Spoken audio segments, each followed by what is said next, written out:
George, really, really well done. Straight, more normal weekend and a pole position for you, but pressure coming in today. So how satisfied are you with that? I mean, to be honest, more than just the pole position, I just had a big reset going into this weekend, and every lap from the start of FP1 we've been in the top 2 positions, and that is what I was most proud and happy about after such a tough run of results, obviously for various different reasons. Just a big reset, and you never know how it's going to plan out, but just really felt my groove again, really felt comfortable in the car, very similar to how I felt at the start of the year, and then to get the results, just really grateful for the team and everyone who sort of stood by me in these couple of weeks. Yeah, so it shows you don't need this big overhaul or big change. No. Keep doing what you're doing, basically. Well, What's the good stead? I've not looked at a single piece of data the whole weekend. I've just driven the car and trusted my instincts, and that was a bit of a risk because these cars are so complicated, and you're always trying to find that next step of improvement. But that's what I've been doing with my team for the last few races. Kimi was performing so well, and I did a bit of a copy paste of what was working for him, and it wasn't working for me. So I was like, I need to trust my own gut here, and something was telling me I needed to go in my own direction, and super glad I have. What's key to getting the job done on race day? I think the race start is going to be important. Lewis did an amazing lap today and really surprised all of us at his strong performance. So he's going to be in the fight. But a clean start, but there's going to be a lot of opportunities in the race. So I just want to see the checker flag and get to the end of the race. Very, very well done. Thank you. Really well done, I think. I mean, closest to a Grand Prix pole you've been with Ferrari, only 700ths off the Mercedes.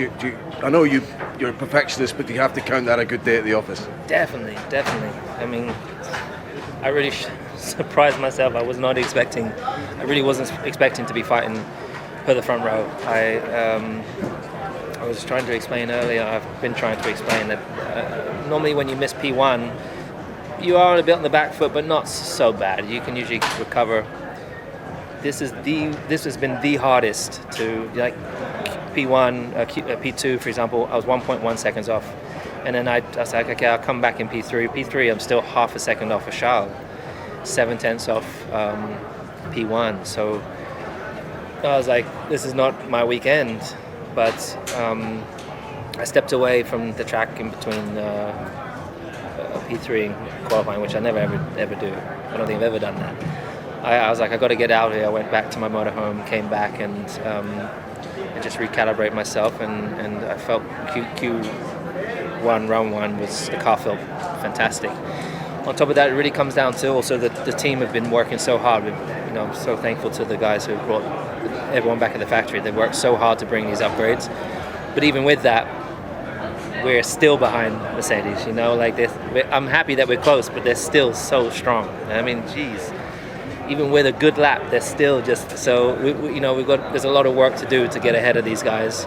It's going to take a perfect. It's going to take a perfect job from all of us tomorrow to be able to fight these guys for a win. Yeah, well, listen, you're knocking on the door for that first Ferrari Grand Prix win. It is a long run to turn 1. I mean, we know there'll be tyre degradation. Are those the key ways to maybe win this, get that first Ferrari Grand Prix win? Yeah, tyre management tomorrow is going to be crucial. It always is here, particularly the other tracks like 50 degrees. It's crazy because yesterday you're just sliding around the most I've ever felt here. And degradation was double what we anticipated. But I think the car's in a better place. Been able to utilize I hope that tomorrow means that we have less deg, and obviously I'm battling 2 Mercedes, which will be harder on strategy. It is a long way down to turn 1, so I mean we need a good start tomorrow. Of all starts, that's the one you need to get right, so we can the car where it needs to be. We wish you well. Thank you. Thank you.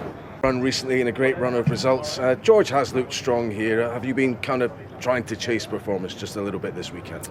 Yeah, I think I haven't felt good in the car. I haven't been able to adapt a little bit the driving style to the conditions we had this weekend, because obviously it's a very is a track that doesn't forgive, especially because the tires they struggle to last.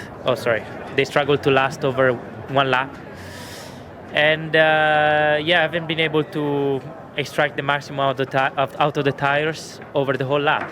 I think in the last Q3 I had a really strong lap up until turn 5, and then I just lost lots of time from there on. So I think that was the thing. I've been overdriving a little bit, and this is a weekend where you kind of need to drive slow to go fast, and haven't done that well.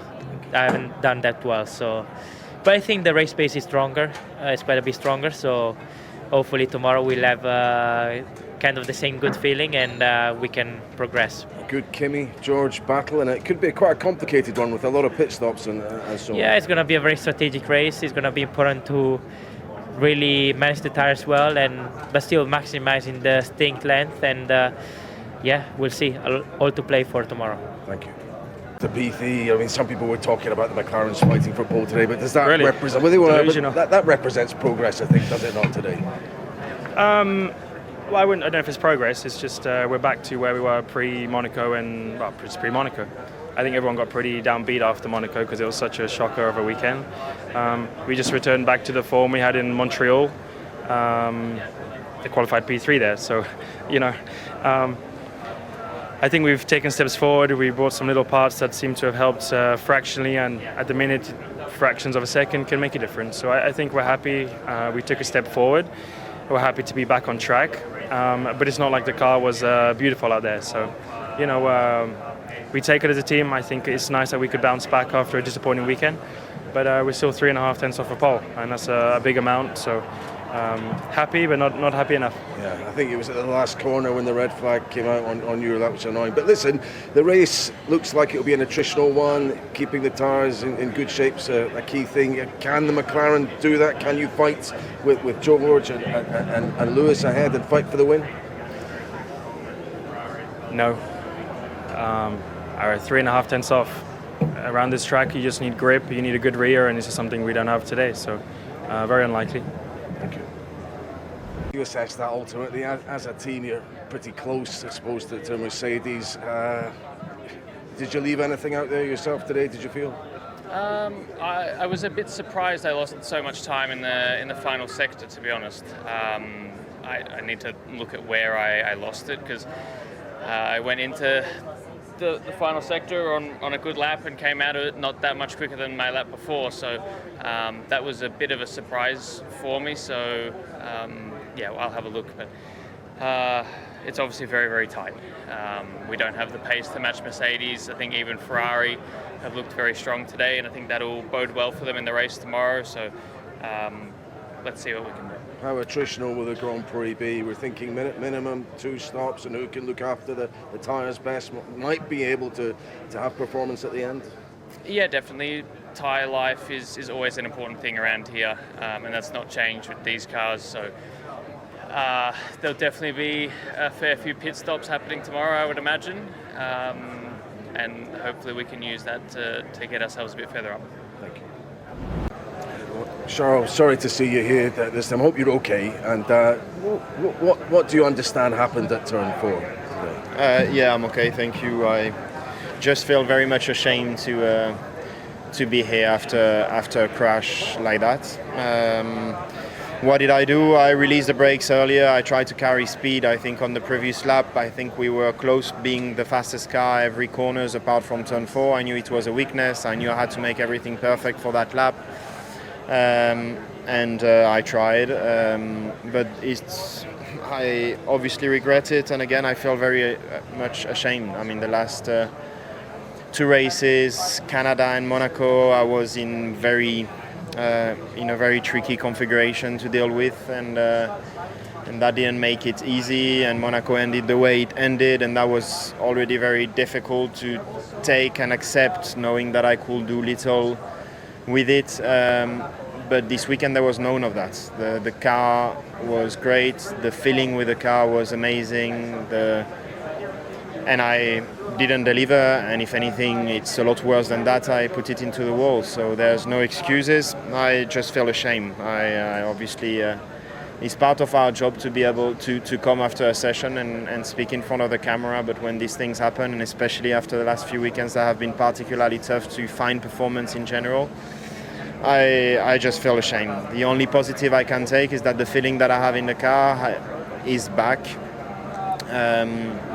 And for tomorrow, I feel optimistic that we can have a good race, but I need to show that, and yeah, I just need to do the perfect race. Will be the least to have a bit of a forgiving about the mistake about today, but yeah, it's a shame. Go well tomorrow. Thank you.